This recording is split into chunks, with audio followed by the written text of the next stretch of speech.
Posisi seorang wanita setelah dia dihalalkan oleh Allah dan posisinya dia sebelum dia dihalalkan di hadapan Allah itu sangat berbeda. Banyak wanita yang tidak sadar, baik secara langsung atau tidak langsung. Dia tidak pernah mengerti perbedaan ketika dia belum menikah dan perbedaan ketika dia sudah menikah. Nah, ini tentunya harus kita mengerti supaya nampak jelas, supaya nampak terang bagaimana kedudukan wanita, kondisinya sebelum menikah dan kondisinya sesudah menikah. Tentunya kita mengetahui Syekhul Islam Ibnu Taimiyah itu lalu berkata kepada kita bahwasanya wanita sebelum dia menikah maka tidak ada yang paling dia taati kecuali yang pertama adalah Allah dan Rasulnya. Kemudian yang ketiga adalah ibunya, yang keempat adalah bapaknya. Ini kondisi wanita sebelum pernikahan. Sama persis dengan kondisi laki-laki. Sebelum pernikahan adalah tidak ada yang paling dia taati kecuali Allah dan Rasulnya, ibu dan bapaknya. Tapi ketika wanita itu dipetik sama seorang laki-laki, dipermaklumkan pernikahan oleh seorang laki-laki dan dia dihalalkan oleh seorang laki-laki dengan akad ijab qabul, maka pada saat itulah terjadi perbedaan nyata antara laki-laki dan perempuan. Kalau laki-laki sebelum menikah dan sesudah menikah tetap urutan ketaatan yang harus dia berikan dalam prioritasnya. Allah, Rasulnya, ibu dan bapaknya. Sebelum menikah begitu, sesudah menikah begitu. Tapi ketika perempuan sebelum menikah, Allah, Rasul dan ibu dan bapaknya. Tapi setelah dia dihalalkan oleh seorang laki-laki dengan ijab kabul yang dia ucapkan, qabiltu nikahaha wa tazwijaha bimahrin madkurin halan. Aku terima nikahnya dan mas kawinnya sebagaimana yang tertera dengan kondisi kontan dan cash. Ketika seorang wanita telah dihalalkan oleh seorang laki-laki semacam ini, maka urutan prioritas ketaatan dia langsung berubah. Ya, yang pertama Allah, yang kedua Rasul, yang ketiga adalah suaminya, yang keempat ibunya, dan yang kelima adalah yang keempat adalah ibunya, yang kelima adalah suaminya, adalah bapaknya. Ini berubah.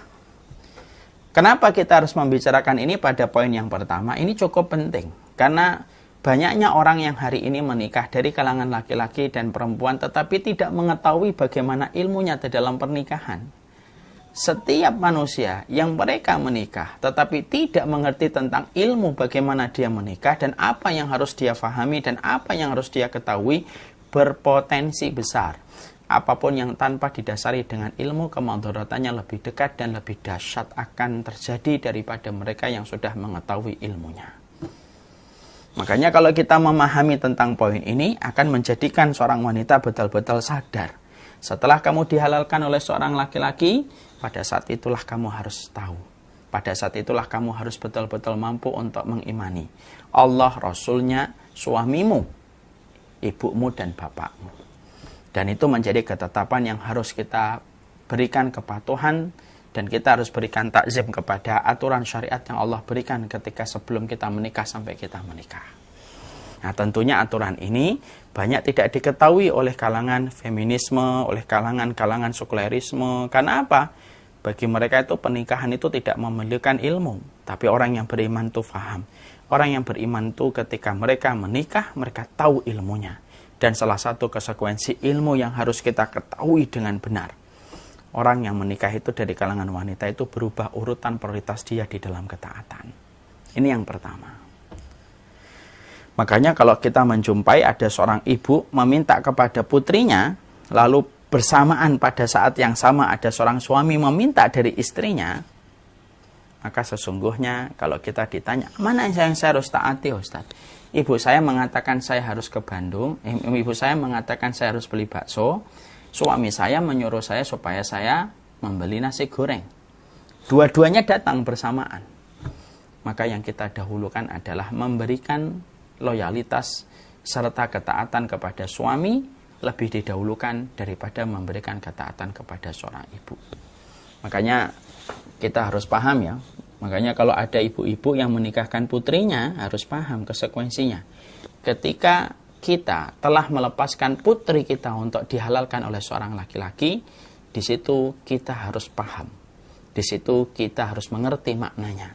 Berarti kamu harus selera dikalahkan dalam tanda kutip perintahnya dibandingkan perintah dari laki-laki yang telah engkau berikan izin untuk menghalalkan putrimu. Dan itulah sejatinya yang harus difahami. Makanya salah nih kalau ada seorang wanita, seorang ibu ketika akan melepaskan putrinya dalam pernikahan, ibunya berkata, nih aku izinkan kamu nikah, tapi nanti kalau ibu dapetin kamu nikah, kamu jangan sampai kemudian berubah kepada ibu, harus tetap, bahkan kalau bisa lebih. Ini salah. Ini merupakan sesuatu yang sejatinya harus dibenarkan sesuai dengan syariat. Ini yang pertama. Yang kedua yang kita harus pahami kalau sudah membicarakan tentang wanita, yaitu adalah sesungguhnya keberkahan wanita itu terletak bagaimana posisi dia di hadapan suaminya. Jadi keberkahan wanita itu terletak bagaimana posisi dia di hadapan suaminya. Karena ketika dia telah dihalalkan oleh seorang laki-laki, maka semenjak saat itu semua urusan yang dia miliki ditanggung oleh suaminya. Sandangnya, papannya, dan papanya, sandangnya, papannya, dan pangannya kemudian menjadi tanggungan seorang suami. Dan semenjak saat itu, kita harus paham, seorang wanita itu puncak karir tertinggi dari wanita itu sebenarnya cuma dua.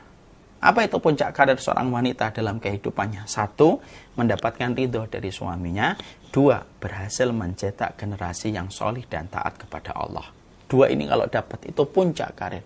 Melebihi wanita yang berpredikat sebagai komisaris di sebuah perusahaan. Melebihi predikat seorang wanita yang menjadi menteri. Atau menteri bertangan besi, misalkan Margaret Thatcher. Kalah. Kenapa? Karena puncak tertinggi dari karir seorang wanita itu adalah ketika mereka mampu mendapatkan ridho dari suaminya dan mampu mencetak generasi keturunannya dengan kesolihan dan ketaatan. Dan keberkahan wanita itu tergantung bagaimana posisi dia di hadapan suaminya. Makanya Rasulullah SAW ketika beliau pernah didatangi seorang wanita, dicurhatin wanita itu tentang perilaku suaminya, perhatikan. Rasulullah itu berkata, ungduri. Sesungguhnya perhatikan dirimu di hati suamimu. Fa innama huwa jannatuki wa naruki. Apapun kondisi suamimu, sesungguhnya dialah pintu surgamu sebagaimana dia bisa menjadi pintu nerakamu. Nah, disitulah kita akhirnya mengetahui berarti keberkahan hidupnya seorang wanita itu terletak bagaimana dia mendapatkan keridhaan di hati suaminya dan posisi dia di hati suaminya. Makanya jihad terbesar wanita bukan di medan jihad layaknya di Palestina. Tapi jihad wanita tertinggi adalah ketika dia berkhidmah semaksimal mungkin, sepenuh hatinya, sampai dia mampu menundukkan hati suaminya hingga hati suaminya memberikan keridhaan dan kecintaan kepada dirinya, maka 8 pintu surga akan dia dapatkan dan memanggil namanya ketika dia berhasil mengalahkan nafsunya, perasaannya, pemikirannya, was-wasnya, sampai dia mendapatkan ridho dari suaminya, maka sesungguhnya Allah akan memberikan balasan cash dan kontan. 8 pintu surga akan menanti dirinya dan memanggil namanya untuk dimasuki olehnya. Karena besarnya kecintaan Allah kepada wanita yang telah mendapatkan ridho dari suaminya. Makanya kemudian Rasulullah SAW berkata, ayyuma imra'atin salat khamsaha wa shamat syahraha wa hafidat farjaha wa ta'at li zawjiha udkhulil jannah min ayil abwabi syi'ti. Makanya dalam satu riwayat itu diterangkan, perempuan mana saja yang mampu menjaga sholatnya, menjaga puasanya, menjaga kehormatannya, lalu dia mendapatkan ketaatan dari lalu dia memberikan ketaatan kepada suaminya sampai suaminya ridho, maka 8 pintu surga itu akan mempersilahkan pintu-pintu itu dilewati olehnya karena menghormati wanita yang telah mendapatkan ridho dari suaminya. Mungkin bagi kalangan kapitalis atau mungkin feminisme itu akan berkata, kenapa Ustadz? Enak betul ya jadi laki-laki. Jangan begitu. Jangan pernah mengatakan bahwasanya mendapatkan keridhaan dari suami itu berarti mengenakkan posisi laki-laki dan memberikan angin surga kepada laki-laki dan kaum hawa. Oh enggak gitu. Sesungguhnya ketika wanita dikondisikan bahwasanya jihad terbesar yang dia lakukan itu mendapatkan keridhaan dari suaminya, itu bukan memberikan angin surga kepada seorang laki-laki. Kenapa? Karena memang komitmen laki-laki kepada seorang wanita yang telah dihalalkan itu komitmen yang besar yang harus dia pertanggungjawabkan dunia dan akhirat. Kalaulah setiap laki-laki itu mengetahui betapa besarnya tanggung jawab yang harus dia lakukan setelah menghalalkan wanita, mungkin laki-laki itu betul-betul dalam kondisi bingung ketika memikirkan posisinya nanti di hadapan Allah. Karena semenjak seorang wanita dihalalkan oleh seorang laki-laki, semenjak pada saat itu makanannya, minumannya, pakaiannya, tempat tinggalnya, semua yang ditanya itu adalah, semua yang akan dihisap oleh Allah itu bukan istrinya, tapi yang dihisap oleh Allah itu suaminya. Karena besarnya tanggung jawab seorang suami di hadapan Allah ketika dia telah menghalalkan ubun-ubun seorang wanita, itulah yang menjadikan Allah itu memerintahkan wanita untuk menggapai ridhonya seorang suami, karena keberkahan wanita itu terletak bagaimana posisi dia di hati suaminya.